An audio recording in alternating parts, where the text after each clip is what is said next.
going on, guys? Welcome back to Destination Delicious. Once again, I'm Spencer. And I'm Christy. Surprisingly enough, we're staying in Arizona for another month or so. Yeah. But we are headed back to a slightly cooler area in Sedona. So yeah, and we love it exciting. there. There's so many hikes there we haven't done. So my parents are coming. We'll probably do a few repeats, but it's just such a beautiful, awesome area. So tonight we're doing something simple, making BBQ Skirt Steak Pinwheels. So let's go fire up the Blackstone.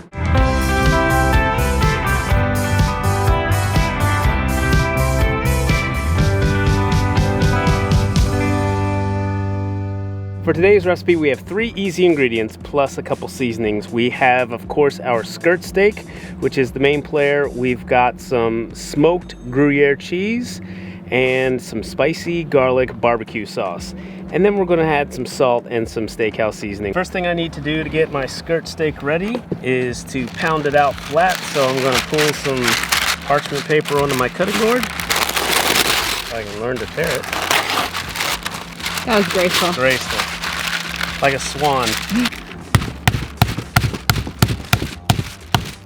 If something just flew in my general direction. For the next ingredient in this rodeo, we're going to put some Kinder's spicy garlic barbecue sauce and slather this whole piece of meat in it. Next, we're gonna add a little bit of salt.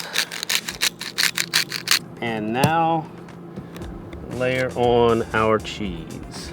If you've never tried smoked Gruyère, consider this a sign to do so. The next step here is we're going to roll up our skirt steak with our cheese and barbecue.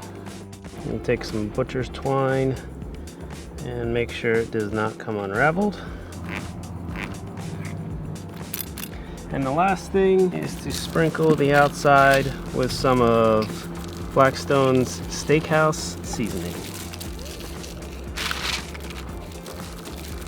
All right, we get some oil on the griddle. I have it set to medium high, and we're just gonna sear the steak.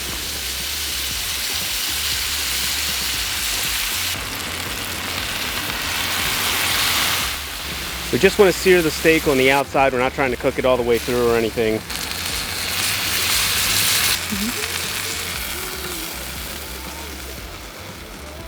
Now that we've seared the outside, I'm going to run it through with some skewers.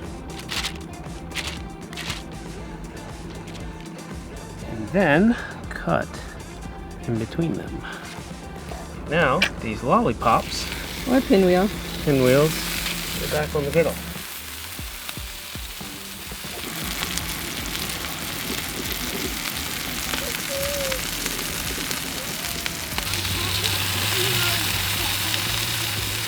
Our pinwheels are ready. I'm going to pull them off, put them on the cutting board to rest for a minute. Then I'm going to de-skewer them and drop them right on our plate. We're getting fancy here. Time to. All right, let's give this a go. Yes. Well done. It's not well done. No. It's perfectly done. Yeah. That's delicious. Gruyere is just such a meaty cheese. It pairs really well with beef. Yeah, for sure. I love it melted. This is so good. Yeah. All the flavor layers really complement each other very well. All right. Thank you guys for watching once again. The sun is going down. Check out blackstoneproducts.com for all things Blackstone. Make sure you subscribe and ring that bell on the YouTube channel so you don't miss any of the great videos. From Betty, Bruce, Nate, CJ, Todd, Matt, and us. And until next time, guys, this is Destination Delicious, and we will see you down the road.